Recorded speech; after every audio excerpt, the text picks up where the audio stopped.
He steps up to the front desk. Calm, collected, unbothered. The hotel manager barely hides his distaste. Doesn't check the system, doesn't ask for a name, just smirks. "I'm sorry, sir, but we have no available rooms." The lie is smooth, polished, practiced 1,000 times before. Silence settles, thick and heavy. A quiet verdict has already been passed.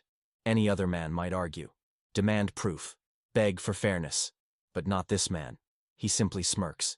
Because the man they just dismissed? The one they turned away? He owns the hotel. The manager's smirk deepened as he waited for the black man to protest. He didn't. Instead, the man tilted his head slightly, studying the manager like a puzzle piece. His expression was calm, almost amused, as if he were observing a curious specimen rather than being dismissed. The manager shifted uncomfortably under the gaze, but quickly masked his unease with a practiced smile. Behind the counter, the security guard subtly shifted closer, his arms crossed over his broad chest. He was already prepared to step in, his presence a silent warning. The man noticed but didn't react. Instead, he let out a quiet chuckle. Low, calculated, unnerving. The sound echoed faintly in the empty lobby, sending a shiver down the manager's spine. "No rooms available?" the man repeated, his voice smooth but laced with something the manager couldn't quite place. "That's correct," the manager replied, his tone polished and professional. "I'm afraid we're fully booked." The man glanced around the half-empty lobby, his eyes lingering on the vacant check-in counter and the digital screen displaying a list of available rooms. His lips curved into a faint smile. "Interesting." The manager cleared his throat, his confidence wavering for the first time. "If you'd like," he said, his voice dripping with fake sympathy, "I can recommend a more suitable place." The man's gaze snapped back to the manager, sharp and piercing. For a moment, the manager felt as though he were the one being scrutinized, his flaws laid bare. The air between them grew heavy, charged with an unspoken tension. The security guard took a step forward, his boots clicking against the marble floor. But the man didn't flinch. Finally, the black man smiled. A slow, deliberate smile that didn't reach his eyes. "All right," he said, his voice calm but carrying an edge. "If that's your final decision, I'll leave." He turned on his heel, his movements deliberate and unhurried. The manager watched him go, a strange sense of unease settling in his chest. He couldn't shake the feeling that something was off, that he had missed something important. But the man was already walking away, his figure receding into the distance. As the man reached the doors, he paused, just for a moment. He didn't look back, but the manager felt the weight of his presence, the unspoken challenge in his silence. Then, with a soft whoosh, the doors slid open, and the man stepped out into the night. The lobby fell silent once more, the tension dissipating like smoke. The manager exhaled, his shoulders relaxing. He glanced at the security guard, who shrugged and returned to his post. Everything seemed normal, but deep down, the manager couldn't shake the feeling that something had shifted, that the balance of power had tilted in a way he couldn't yet understand. What he didn't realize, what none of them realized, was that they had just made the biggest mistake of their lives. The man they had dismissed wasn't just another guest. He was the storm they hadn't seen coming, and he wasn't done with them. Not yet. The moment Marcus stepped outside, the cool night air hit his face, but he didn't pause to take it in. He pulled out his phone, his movements swift and deliberate. The screen lit up, and he dialed a number he knew by heart. The call connected after a single ring. "It's time," he said, his voice low and commanding.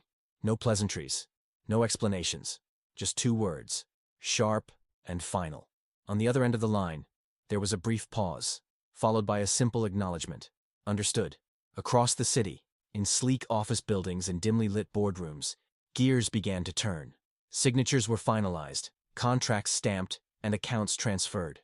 Lawyers and executives worked in unison, their actions precise and efficient. In less than an hour, the paperwork was sealed. The Grand Lux Hotel had a new owner. Marcus slipped his phone back into his pocket, a faint smirk playing on his lips. He didn't need to see the documents to know it was done.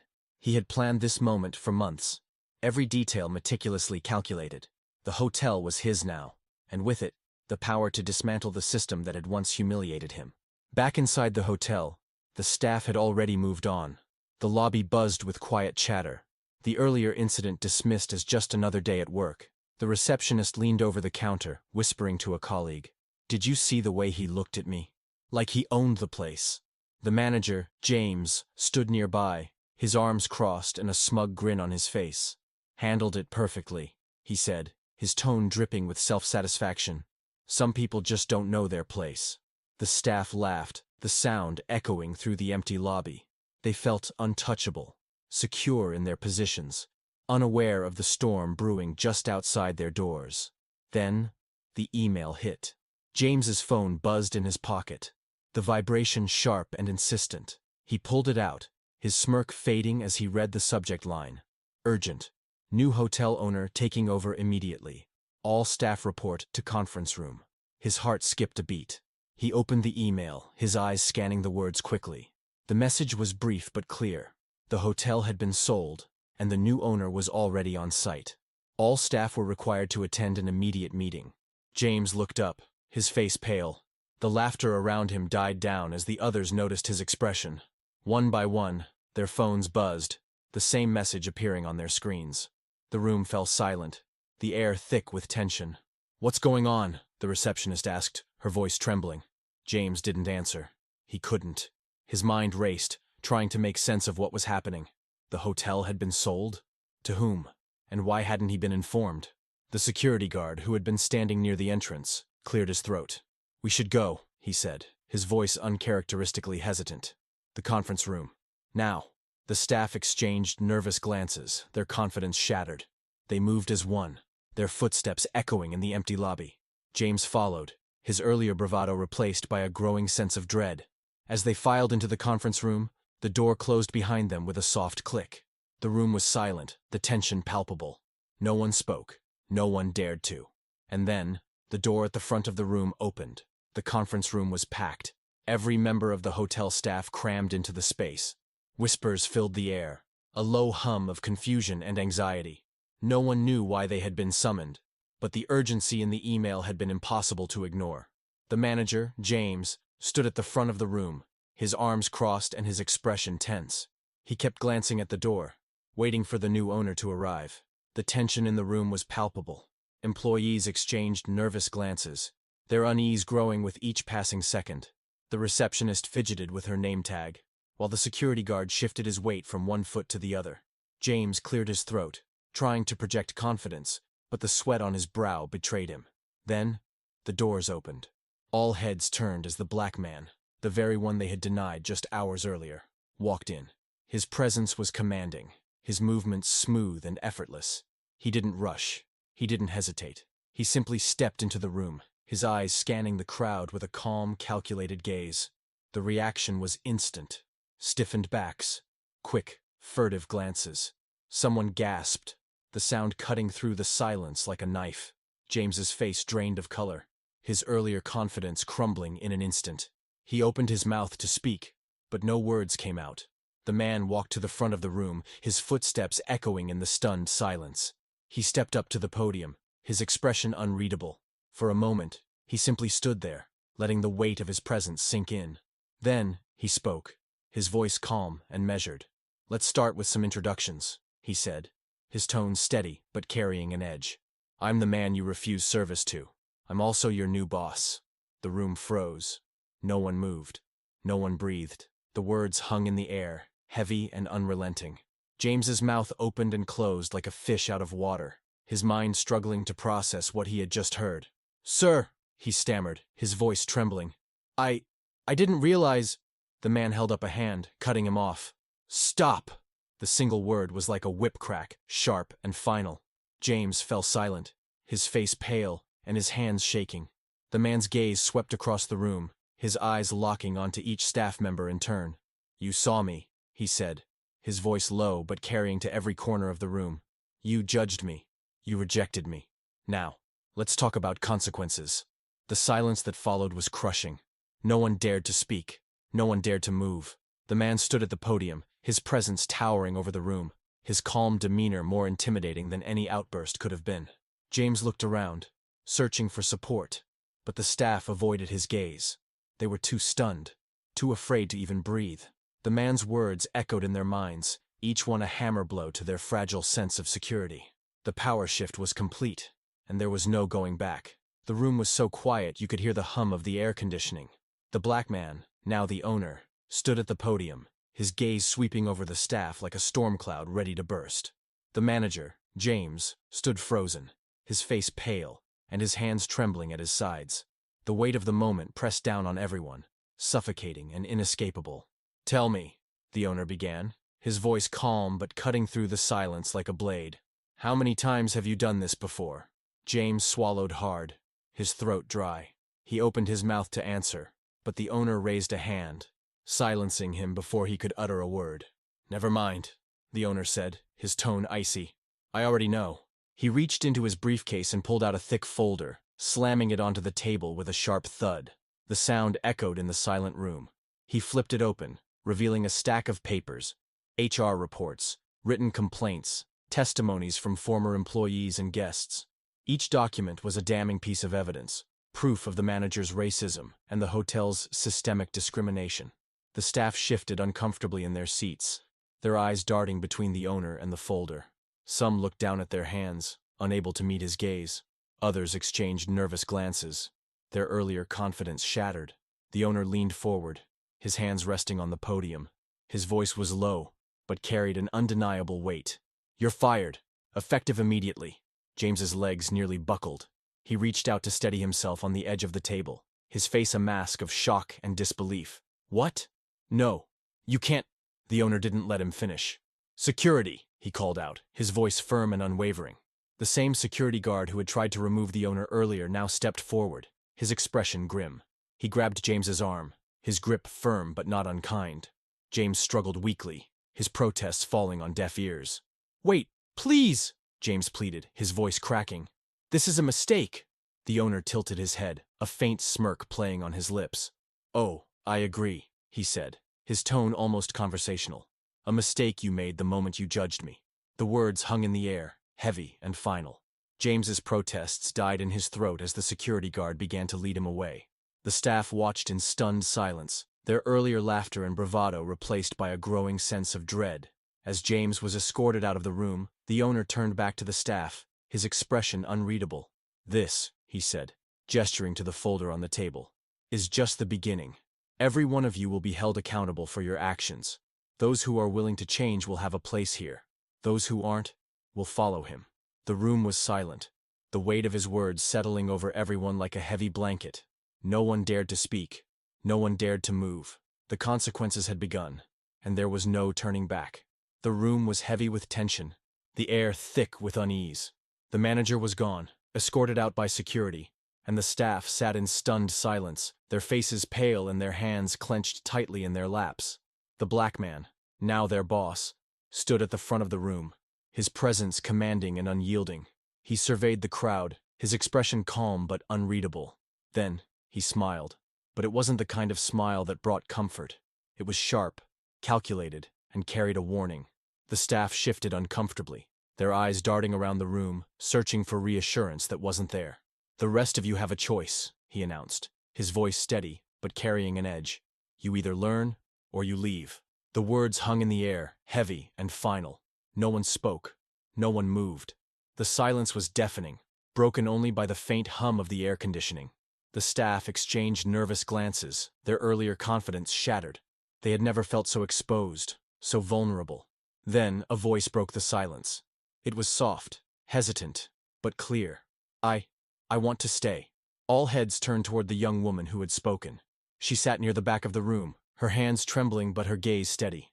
Her name tag read, Amina, and though her voice wavered, there was a quiet determination in her eyes. The black man nodded, his expression softening just slightly. "Then prove it," he said, his tone firm but not unkind. "Starting now, this hotel serves every guest equally. No more prejudice, no more bias, no more excuses."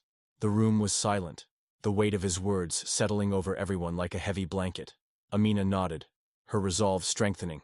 Others began to murmur, their voices low but filled with a mix of fear and determination.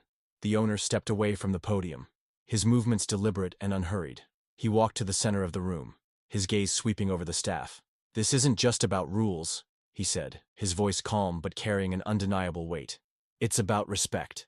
It's about fairness. It's about creating a place where everyone, regardless of who they are, feels welcome." He paused, letting his words sink in. The staff watched him, their earlier unease replaced by a growing sense of purpose. They had been part of a broken system, but now they had a chance to be part of something better. Change won't be easy, he continued, his tone firm. But it's necessary. Those of you who are willing to embrace it will have a place here. Those who aren't will follow the manager. The room was silent, the tension palpable. No one dared to speak.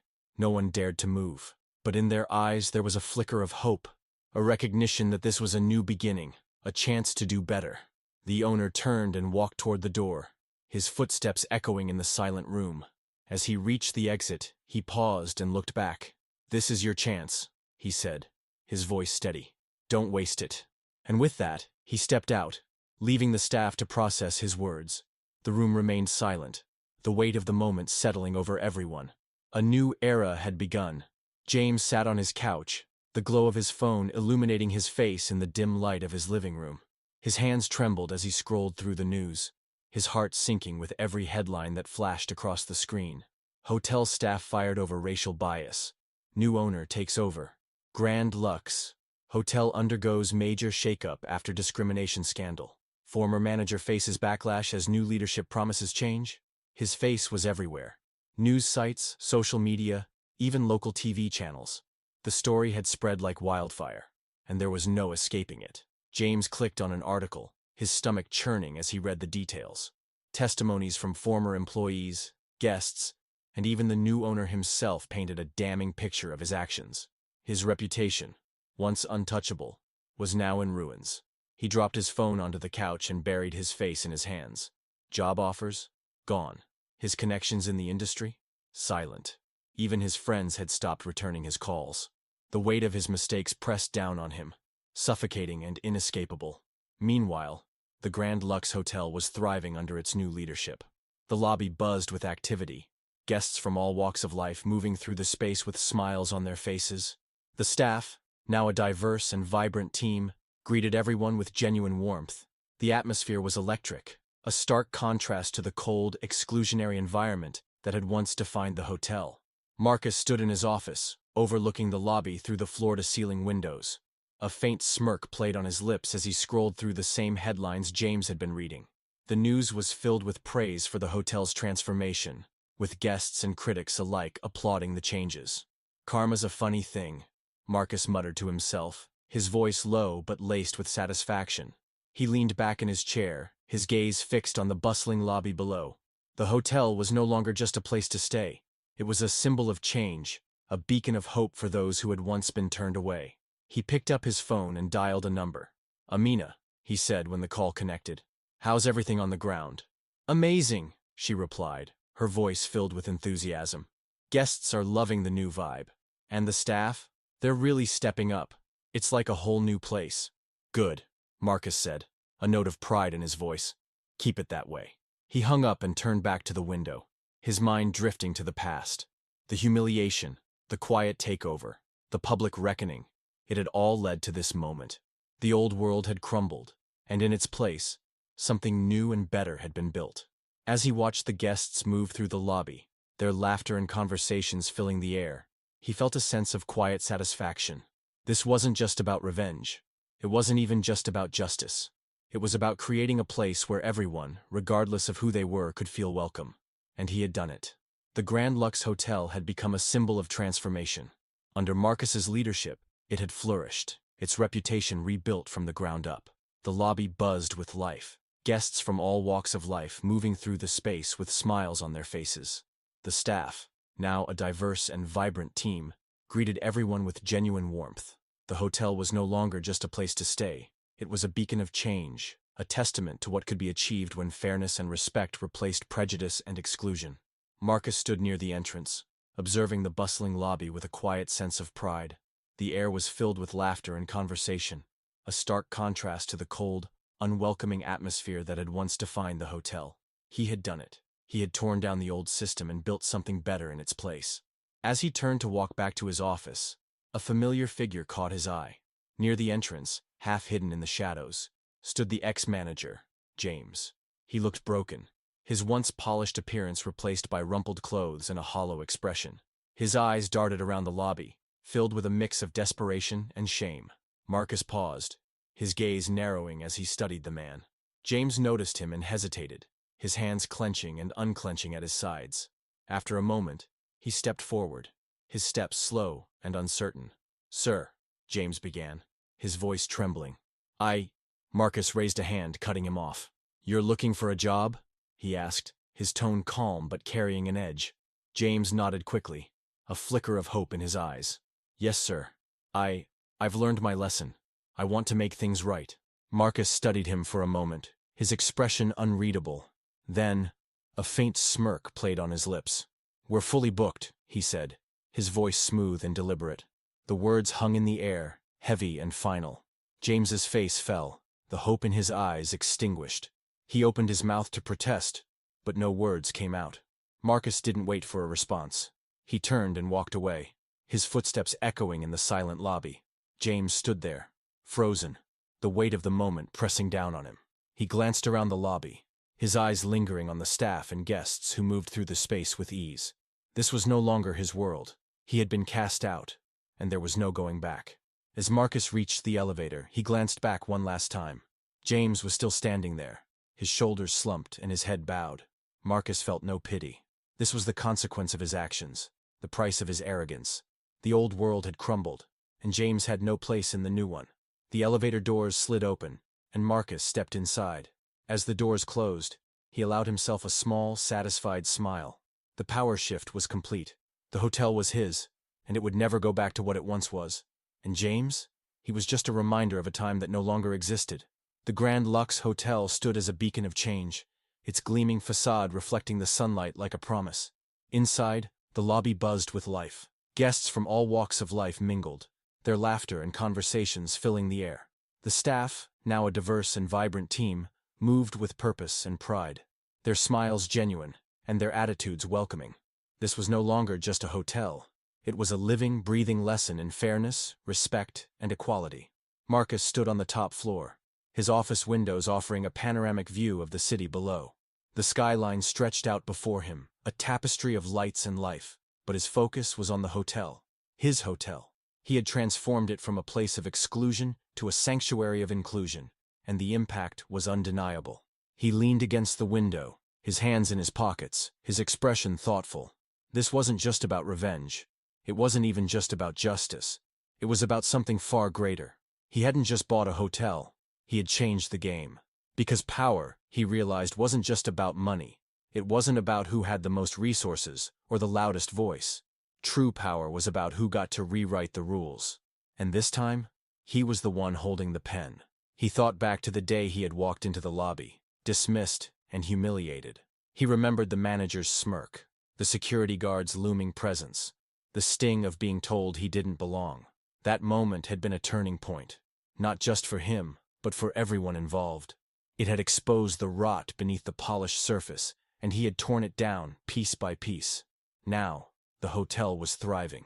Guests praised its welcoming atmosphere, and the staff worked with a sense of purpose they had never felt before. The changes had rippled beyond the hotel, sparking conversations about fairness and equality in the industry. Marcus had done more than rebuild a business. He had sparked a movement. As he stood there, reflecting on the journey, a faint smile played on his lips. He had faced humiliation, but he had turned it into triumph. He had been dismissed, but he had risen above it. And now, he stood at the top, not just of a building, but of a new era. The door to his office opened, and Amina stepped in, her presence a reminder of the team that had made this transformation possible. "Everything's running smoothly," she said, her voice filled with pride. "The guests love it. The staff loves it. This place, it's something special." Marcus nodded, his gaze returning to the city below. "It is," he said, his voice quiet but firm. "And it's just the beginning." Amina smiled and left the room, closing the door softly behind her. Marcus remained at the window, his mind drifting to the future. There was still work to be done, still systems to change, still battles to fight. But for now, he allowed himself a moment of quiet satisfaction, because this wasn't just a victory, it was a statement, a promise, and he was just getting started.